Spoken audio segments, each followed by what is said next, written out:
কত টেস্টি আপনারা বুঝবেন না না গেলে।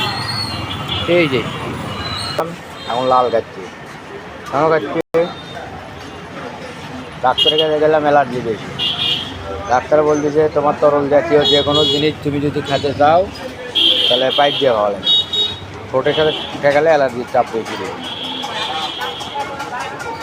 ডাক্তারের কথা শুনে 3 চেক করে গেছে, বলে কি রে 700 টাকা ভিজিট দেয় বলে পাইপ দিয়ে চা খাওয়া লাগে, জুস খাওয়া লাগে, পানি খাওয়া লাগে। এ কেমন কথা না আপনারাই বলেন তো। আপনারা কী করছেন কমেন্ট আমাকে জানায়।